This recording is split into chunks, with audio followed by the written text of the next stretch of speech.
Au Proche-Orient, l'avion français qui transporte 17 tonnes de matériel humanitaire est arrivé aujourd'hui en Égypte. Ces caisses de médicaments, de respirateurs, mais aussi de générateurs électriques et de purificateurs d'eau ont immédiatement été confiées au Croissant Rouge qui doit les acheminer vers la bande de Gaza. L'armée israélienne a promis ce matin une accélération de l'entrée de l'aide dans l'enclave palestinienne. Car vous allez le voir, les besoins ne font que s'aggraver avec des bombardements qui se sont encore intensifiés tout ce week-end. Le secrétaire général de l'ONU et les ONG alertent la communauté internationale sur le sort des civils. Ils jugent même la situation inacceptable.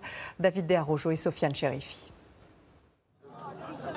Tenter de retrouver ses proches, sauver ce qui peut l'être. Un matin de plus à Gaza.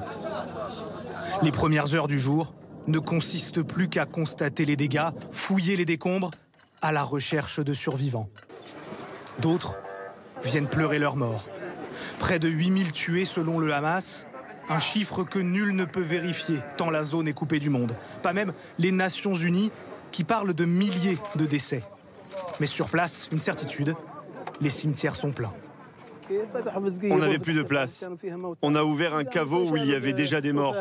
On a sorti les os, mis de côté, et on a jeté tout le monde là-dedans. 20, 25 personnes au même endroit. Une fosse commune. Le dénuement, ici, dans les tentes du camp de Khan Younes, pousse les déplacés, même les enfants, à forcer les centres humanitaires, piller la nourriture. L'ONU dit maintenant redouter l'effondrement de l'ordre public, en clair, des émeutes.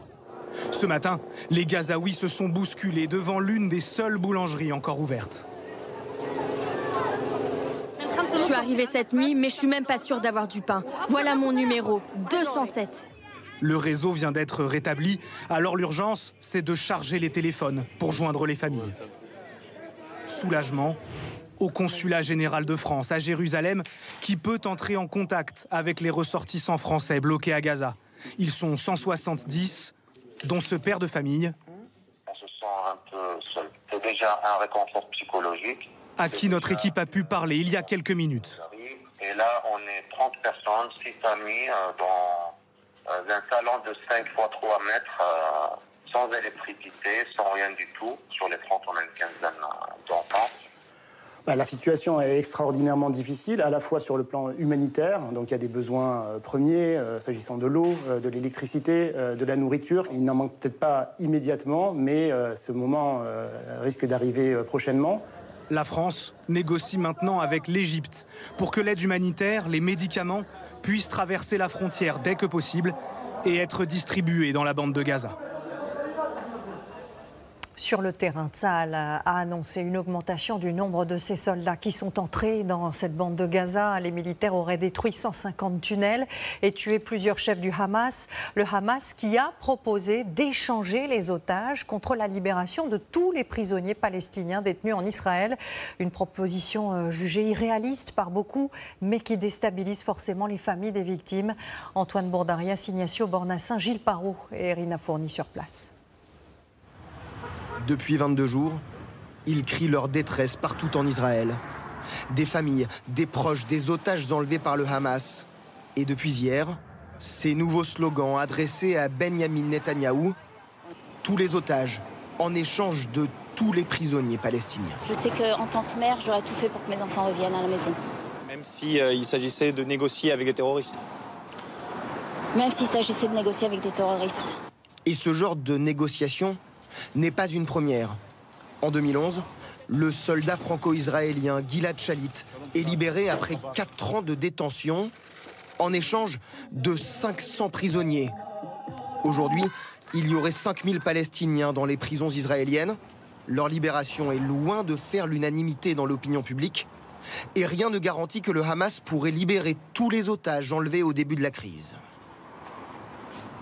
C'est avant tout un coup de communication, puisque les otages sont détenus certes en grande partie par le Hamas, mais également par le djihad islamique, qui est un autre groupe. Il est aussi très probable que vous ayez des otages qui soient retenus par des individus à Gaza qui ne répondent ni aux instructions du Hamas, ni aux instructions du djihad islamique. Donc, prétendre qu'on peut négocier pour la libération de tous les otages, c'est aujourd'hui très difficile à croire. Mais au moment où les frappes n'ont jamais été aussi nombreuses sur la bande de Gaza, Le Hamas veut également adresser un message à la communauté internationale pour faire pression sur le gouvernement israélien.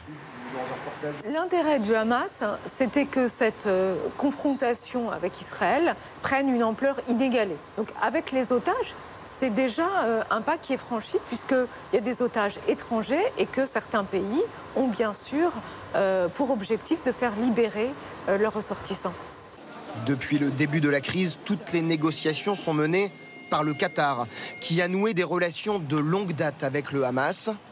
La monarchie du Golfe a déjà servi d'intermédiaire dans la libération de 4 otages et affirme tout faire pour qu'ils soient tous libérés le plus rapidement possible.